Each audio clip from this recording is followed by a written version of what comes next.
আজকের এই বিশেষ বিশ্লেষণে সবাইকে স্বাগত জানাচ্ছি। আজ আমরা অত্যন্ত চমৎকার এবং ঐতিহাসিকভাবে গুরুত্বপূর্ণ একটি বিষয় নিয়ে আলোচনা করতে যাচ্ছি। নবী মুহাম্মদের স্ত্রীদের মর্যাদা এবং তাদের জীবনের আসল প্রেক্ষাপট। চলুন বিষয়গুলোর একেবারে গভীরে প্রবেশ করি।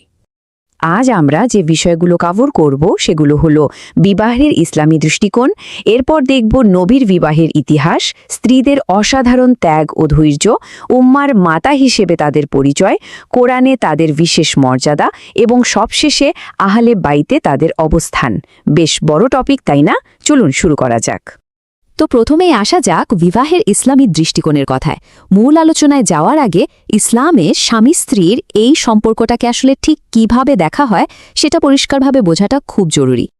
একটা দারুণ ব্যাপার খেয়াল করার মতো, কোরআনের একটি আয়াতে বলা হয়েছে, তারা তোমাদের জন্য পোশাক এবং তোমরা তাদের জন্য পোশাক স্বরূপ। এই ছোট্ট কথাটার ভেতরে কিন্তু বিশাল এক বার্তা লুকিয়ে আছে। এটা প্রমাণ করে যে স্বামী স্ত্রীর বন্ধন হল পৃথিবীর সবচেয়ে সংবেদনশীল আর অন্তরঙ্গ একটা সম্পর্ক। আরবিতে এই লিবাস বা পোশাক শব্দটা আসলে একটা অসাধারণ রূপক। একটু ভাবলেই বোঝা যায়, পোশাক যেমন আমাদের ত্রুটি ঢেকে রাখে, বাইরের আঘাত থেকে সুরক্ষা দেয় আর আরাম দেয়, ঠিক তেমনি স্বামী স্ত্রীও কিন্তু একে অপরের দোষ ঢেকে রাখেন, পারস্পরিক শান্তি আর সুরক্ষার জায়গা হয়ে ওঠেন। একদম পারফেক্ট একটা উপমা, তাই না? এই দারুণ ধারণাটা মাথায় রেখে এবার আমরা আমাদের দ্বিতীয় ভাগে যাব, নবীর বিবাহের ইতিহাস। চলুন দেখি ঐতিহাসিক বাস্তবতার সাথে এই বিষয়গুলো কিভাবে মিলে যায়। এইখানে একটা ভীষণ চমকপ্রদ তথ্য আছে। সংখ্যাটা হলো 53। হ্যাঁ, জীবনের প্রথম 53 বছর পর্যন্ত নবী মুহাম্মদ শুধুমাত্র একজন নারীর সাথে বিবাহ বন্ধনে আবদ্ধ ছিলেন, আর তিনি হলেন খাদিজা। একটু চিন্তা করলেই পরিষ্কার হয়ে যায়, এই একটা তথ্যই কিন্তু সে প্রচলিত ধারণাকে পুরোপুরি বাতিল করে দেয় যে তার পরবর্তী বিবাহগুলো কোনো সাধারণ জাগতিক বাসনার দ্বারা তাড়িত ছিল। তাহলে প্রশ্ন আসতে পারে, শেষ বয়সে এই বিবাহগুলোর আসল কারণ কি ছিল? আসলে এর পেছনে ছিল এক গভীর ধর্মীয় প্রজ্ঞা। নবীর ব্যক্তিগত জীবন, তার প্রতিদিনের অভ্যাস, ঘরের ভেতরের আচরণ, এসব তো বিশ্বাসীদের জন্য এক বিশাল আদর্শ। এখন একজন মাত্র স্ত্রীর পক্ষে কি একা এই সমস্ত সূক্ষ্ম বিবরণ মনে রাখা আর পুরো সম্প্রদায়ের কাছে নিখুঁতভাবে পৌঁছে দেওয়া সম্ভব? প্রায় অসম্ভব। আর ঠিক এই পবিত্র দায়িত্বটা ভাগ করে নেওয়ার জন্যই একাধিক বিবাহের একটা বড় প্রয়োজন ছিল। আর এই পবিত্র দায়িত্ব পালন করতে গিয়ে তাদের যে পরিমাণ ত্যাগ স্বীকার করতে হয়েছিল, আমাদের 3 নম্বর পয়েন্টে আমরা সেটাই দেখব, স্ত্রীদের ত্যাগ ও ধৈর্য। এখন একটা খুব স্বাভাবিক প্রশ্ন মাথায় আসতে পারে, সেই সময়ের অন্যান্য সাধারণ নারীদের চেয়ে নবী স্ত্রীদের মাঝে আসলে ঠিক কি এমন বিশেষ গুণ ছিল যা তাদের এতটা আলাদা করে তুলেছিল? ঐতিহাসিক বিবরণগুলো ঘাটলে সত্যি অবাক হতে হয়। ভাবা যায়, এমনও সময় গেছে যখন নবীর ঘরে টানা 2 মাস, হ্যাঁ পুরো 2 মাস কোনো চুলা জ্বলেনি। তারা শুধু খেজুর আর পানি খেয়ে বেঁচেছিলেন, আর এই অভাবনীয় কষ্টটাও তারা একেবারে হাসি মুখে মেনে নিয়েছিলেন। আরে ত্যাগের সবচেয়ে বড় পরীক্ষাটা আসে তখন, যখন তারা একটু ভালো জীবনযাপনের অনুরোধ করেছিলেন। তখন তাদের সামনে পরিষ্কার 2টো পথ খোলা রাখা হয়। একদিকে জাগতিক সম্পদ আর স্বাচ্ছন্দ্য নিয়ে সম্মানজনক বিবাহ বিচ্ছেদ, আর অন্যদিকে আল্লাহ, তার রাসূল এবং পরকাল। চরম একটা মুহূর্ত। কিন্তু ঐতিহাসিক সত্যটা কি জানেন? আয়েশাকে যখন তার পরিবারের সাথে পরামর্শ করতে বলা হলো, তিনি এক মুহূর্ত ভাবেননি। তিনি এবং বাকি সকল স্ত্রী বিন্দুমাত্র দ্বিধা না করে তৎক্ষণাৎ ওই পার্থিব সম্পদ প্রত্যাখ্যান করেন। তারা সবাই নবীকেই বেছে নিয়েছিলেন। তাদের এই দ্রুত সিদ্ধান্তই প্রমাণ করে নবীর মিশনের প্রতি তাদের আত্মনিবেদন কতটা প্রবল ছিল। এই যে অপরিসীম ত্যাগ, এর স্বীকৃতিও কিন্তু ছিল অভাবনীয়, আর সেটাই আমাদের 4 নম্বর আলোচনার বিষয়, উম্মাহর মাতা বা বিশ্বাসীদের মা হিসেবে তাদের মর্যাদা। এখানে কোরআনের একটা চমৎকার ভাষাগত সূক্ষ্মতা খেয়াল করার মতো। পূর্ববর্তী কিছু নবী স্ত্রীদের বোঝাতে ইমরাআত শব্দটি ব্যবহার করা হয়েছে।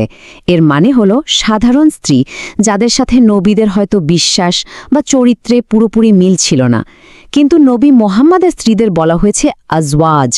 এর অর্থ হল এমন জীবনসঙ্গী যারা চরিত্র আর মানসিকতায় একে অপরের সাথে একেবারে নিখুঁতভাবে মিলে যায়। দারুণ একটা পার্থক্য, তাই না? আর কোরআন তাদের স্পষ্টভাবে বিশ্বাসীদের মাতা হিসাবে ঘোষণা করেছে। এই উপাধিটা কিন্তু নিছক কোনো সম্মানসূচক নাম ছিল না, এর একটা বিশাল তাৎপর্য আছে। এর মানে হল নবীর মৃত্যুর পর তাদের অন্য কারো সাথে বিবাহ চিরতরে নিষিদ্ধ করা হয়েছিল, মূলত পরকালেও যাতে নবীর সাথে তাদের স্থানটি একেবারে সুরক্ষিত থাকে, সেটাই ছিল এর মূল উদ্দেশ্য। তো এই অতুলনীয় মর্যাদার সাথে সাথেই তাদের কাঁধে এসে পড়েছিল বিশাল ধর্মতাত্ত্বিক দায়িত্ব। আমাদের 5 নম্বর পয়েন্টটি হল কোরআনে তাদের এই বিশেষ মর্যাদা। ব্যাপারটা একটু এভাবে চিন্তা করা যেতে পারে, যেহেতু তারা পুরো সমাজের জন্য এক অনন্য মডেল ছিলেন, তাই তাদের জবাবদিহিতাও কিন্তু ছিল দ্বিগুণ। কোরআনের নির্দেশ অনুযায়ী তাদের যে কোনো সৎ কাজের জন্য সাধারণ মানুষের চেয়ে দ্বিগুণ পুরস্কারের প্রতিশ্রুতি দেওয়া হয়েছিল। ঠিক একইভাবে যদি কোনো ভুল বা অনৈতিক কাজ হয়, তবে শাস্তির বিধানটাও ছিল দ্বিগুণ, মানে দায়িত্বটা ছিল অনেক বড়। আর এই বড় দায়িত্বের অংশ হিসেবেই তাদের কিছু কঠিন নিয়ম মেনে চলতে হতো। যেমন ধরুন, অপরিচিতদের সাথে খুব কোমল কণ্ঠে কথা না বলা, নিজের ঘরে অত্যন্ত মর্যাদার সাথে অবস্থান করা, নিয়মিত নামাজ কায়েম করা আর জাকাত দেওয়া। সর্বোপরি আল্লাহ ও রাসূলের প্রতি পূর্ণ আনুগত্য তো ছিলই। নবীর পরিবারের নিরঙ্কুশ পবিত্রতা বজায় রাখতেই মূলত এই বর্ধিত দায়িত্বগুলো দেওয়া হয়েছিল। এবার আমরা আমাদের আলোচনার একেবারে শেষ অংশে, অর্থাৎ 6 নম্বর পয়েন্টে চলে এসেছি, আহলে বেইতে তাদের অবস্থান। এখানে আমরা একটা বড় ধরনের মতাদর্শিক বিতর্কের উত্তর খুঁজব। আহলে বাইত বা নবীর পরিবারের প্রকৃত সদস্য আসলে কারা? এই বিতর্কে সাধারণ যুক্তি আর কুরআনের প্রেক্ষাপট দুটো দিক বিবেচনা করলেই বোঝা যায় যে কোনো ব্যক্তির পরিবার থেকে তার নিজের স্ত্রীদের বাদ দেওয়াটা আসলে একেবারেই অযৌক্তিক। অর্থাৎ আলী, ফাতিমা, হাসান এবং হোসেনের পাশাপাশি নবীর স্ত্রীরাও এই পরিবারের সম্পূর্ণ অবিচ্ছেদ্য অংশ। এর সবচেয়ে জোরালো প্রমাণটা লুকিয়ে আছে খোদ আরবি ব্যাকরণে। কোরআন আহলে বাইতকে সম্বোধন করতে পুংলিঙ্গ সর্বনাম আনকুম, যার মানে হলো তোমাদের, এই শব্দটি ব্যবহার করেছে। আরবি ব্যাকরণে যখন কোনো দলে পুরুষ ও নারী উভয়েই থাকে, তখন এ পুংলিঙ্গ সর্বনাম ব্যবহৃত হয়। ঠিক যেমন ফেরেশতারা নবী ইব্রাহিম স্ত্রী সারাকে সম্বোধন করার সময় এই একই পুংলিঙ্গ সর্বনাম ব্যবহার করেছিলেন। এই ভাষাগত প্রমাণটাই স্পষ্ট করে দেয় যে স্ত্রী এবং পুরুষ সদস্য সবাই মিলেই এই আহলে বাইত গঠিত। এই প্রশ্নটাই আমাদের আজকের পুরো আলোচনার ভিত্তি। এই ঐতিহাসিক বিয়েগুলোর পেছনে সমাজের প্রকৃত উদ্দেশ্যগুলো আসলে কী ছিল? একটু ভেবে দেখুন তো, 7ম শতাব্দীর আরবের মতো একটা চরম জটিল সমাজে এই বিয়েগুলো কি নিছকই কোনো ব্যক্তিগত ব্যাপার ছিল, নাকি এর পেছনে লুকিয়েছিল সুদূর প্রসারী কোনো সামাজিক সংস্কারের নকশা? প্রাক ইসলামী অজ্ঞতার যুগের কঠোর বাস্তবতা আর নতুন প্রবর্তিত সামাজিক সংস্কারের কাঠামোর মধ্যে কিন্তু আকাশ পাতাল তফাৎ। একটু লক্ষ্য করলে দেখবেন, ইসলাম পূর্ববর্তী যুগে নারীদের নিজস্ব বলতে কোনো অধিকারই ছিল না। বিধবাদের সমাজে স্রেফ বোঝার স্বরূপ মনে করা হতো, আর নারীর শিশুদের জীবন্ত কবর দেওয়ার মতো মর্মান্তিক প্রথাও সে সময় একদম স্বাভাবিক ছিল। কিন্তু নতুন যুগে সম্পূর্ণ উল্টো চিত্র। নারীদের অধিকার দেয়া হলো, বিধবাদের সুরক্ষার ব্যবস্থা করা হলো, এবং সবচেয়ে বড় কথা, সামাজিক সমতার ওপর জোর দেওয়া হলো। এই সুবিশাল ইতিহাসটা সহজে বোঝার জন্য আমরা এটিকে সুনির্দিষ্ট 6টি থিমে ভাগ করেছি। 1. অজ্ঞতার যুগ ও খাদিজা। 2. বিধবাদের সমর্থন। 3. জ্ঞান ও বন্ধুত্ব। 4. ভ্রান্ত প্রথা বাতিল। 5. শান্তির সম্পর্ক। এবং 6. করুণা ও দায়িত্ব। 1 নম্বর ভাগ, অজ্ঞতার যুগ ও খাদিজা। এখানে সবচেয়ে চমকপ্রদ বিষয়টা কি জানেন? হযরত খাদিজা, যিনি বয়সে বড়, অত্যন্ত ধনী এবং সম্মানিত একজন ব্যবসায়ী ছিলেন, তিনি নিজেই 25 বছর বয়সী মোহাম্মদ সাল্লাল্লাহু আলাইহি ওয়াসাল্লামের সততায় মুগ্ধ হয়ে বিয়ের প্রস্তাব দিয়েছিলেন। মক্কার সেই ঘোর অন্ধকারের যুগে হীরা গুহায় প্রথম ওহী নাজিলের মতো অত্যন্ত কঠিন আর বিস্ময়কর মুহূর্তে এই খাদিজাই কিন্তু ছিলেন সবচেয়ে বড় মানসিক এবং আবেগের আশ্রয়স্থল। সুদীর্ঘ 25টা বছর তিনি একেবারে একনিষ্ঠভাবে তার পাশে ছিলেন। এই পর্যায়ে উম্মুল মুমিনিন উপাধিটা বোঝা খুব জরুরি। এর মানে হল বিশ্বাসীদের মা। তৎকালীন আরবে যেখানে নারীদের স্রেফ সম্পত্তির মতো মনে করা হতো, ভাবুন তো সেখানে এই উপাধিটা এই নারীদের কতটা প্রান্তিক অবস্থান থেকে তুলে এনেছিল। একেবারে সমাজের নেতৃত্ব, গভীর শ্রদ্ধা এবং সম্প্রদায়কে শিক্ষিত করার মতো অত্যন্ত মর্যাদাপূর্ণ এক আসনে তাদের বসিয়েছিল। 2 নম্বর, বিধবাদের সমর্থন ও এতিমদের আশ্রয়। সমাজ পরিবর্তনের একটা প্র্যাকটিক্যাল উপায় হিসেবে বিয়েকে কিভাবে কাজে লাগানো হয়েছিল সেটা সত্যি অবাক করার মতো। মদিনায় তখন যুদ্ধবিগ্রহের কারণে অসংখ্য নারী বিধবা হচ্ছিলেন। হজরত সাউদা, যিনি বয়স্ক বিধবা ছিলেন, বদর ও উহুদ যুদ্ধের স্বামী হারানো হাফসা, দরিদ্রদের মা হিসেবে পরিচিত বয়স্ক বিধবা জায়নাব বিনতে খুজাইমা এবং 4 জন এতিম সন্তান নিয়ে দিশেহারা উম্মে সালামা, এই নারীদের সাথে বিয়ের মাধ্যমে শুধু যে তাদের তাৎক্ষণিক আশ্রয় নিশ্চিত করা হয়েছিল তা নয়, বরং 7ম শতাব্দীর সমাজে বিধবাদের বিয়ে না করার যে তীব্র কুসংস্কার ছিল তা একেবারে সরাসরি ভেঙে গুড়িয়ে দেওয়া হয়েছিল। এই সিদ্ধান্তগুলোর পেছনের আবেগের জায়গাটা একটু খেয়াল করুন। উম্মে সালামার এই দ্বিধাগ্রস্ত কথাগুলো প্রমাণ করে যে সে সময় সমাজে বিধবা এবং এতিমদের প্রতি কতটা অবজ্ঞা ছিল, কিন্তু এই বিয়েগুলো দেখিয়েছিল কিভাবে এতিম ও অসহায়দের প্রতি সহানুভূতি আর দায়িত্ববোধ সমাজের সমস্ত বাহ্যিক মাপকাঠি বা শর্তকে ছাপিয়ে যেতে পারে। আমাদের তৃতীয় ভাগ, জ্ঞান ও বন্ধুত্বের ভিত্তি। এখানে 7ম শতাব্দীর বৈশ্বিক প্রেক্ষাপটটা মাথায় রাখা খুব দরকার। সে যুগে শুধু আরবে নয়, বরং রোম বা পারস্য শারীরিক পরিপক্কতাকেই বিয়ের বয়স হিসেবে ধরা হতো। সেই ঐতিহাসিক নিয়মের ভিত্তিতেই হজরত আয়েশার বিয়ে হয়েছিল।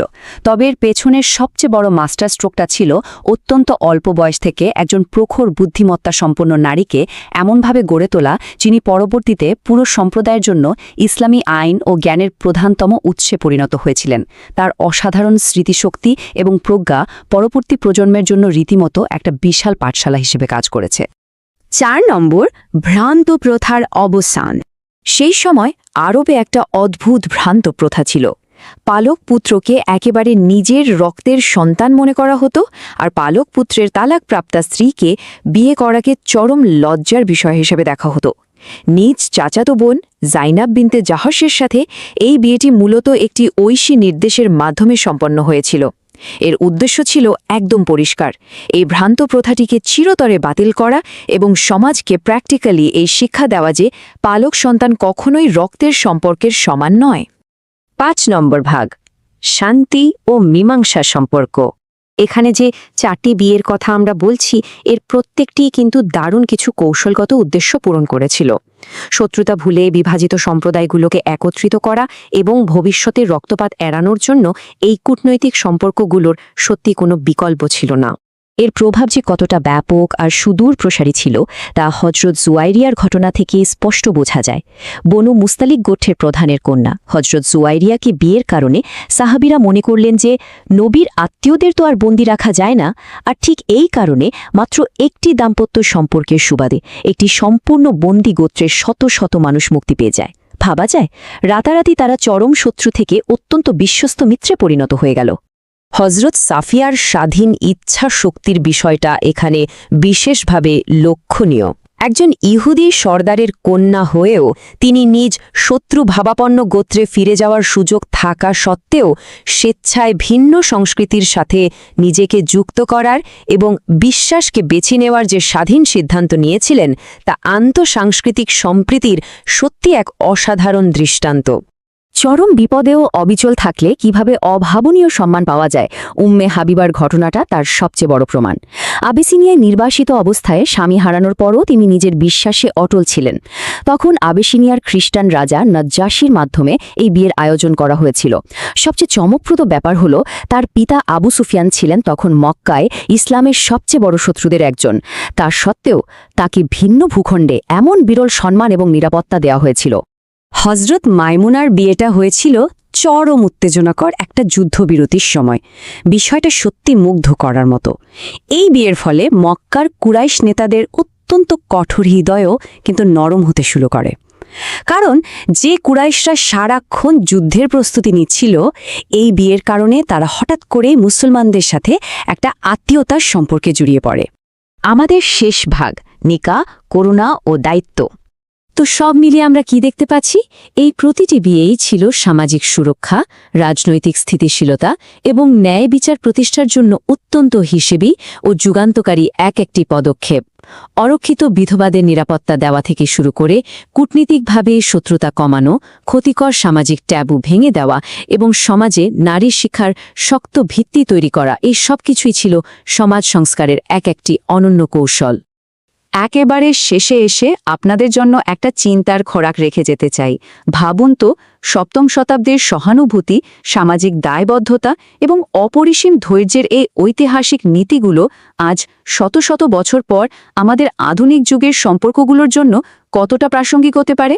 এই গভীর সহানুভূতি আর কর্তব্যের ঐতিহাসিক নীতিগুলো প্রয়োগ করার মাধ্যমে হয়তো আমরা আমাদের বর্তমানের সামাজিক দায়বদ্ধতাগুলোকেও আরও অনেক বেশি ইতিবাচক এবং অর্থবহভাবে পাল্টে ফেলতে পারি।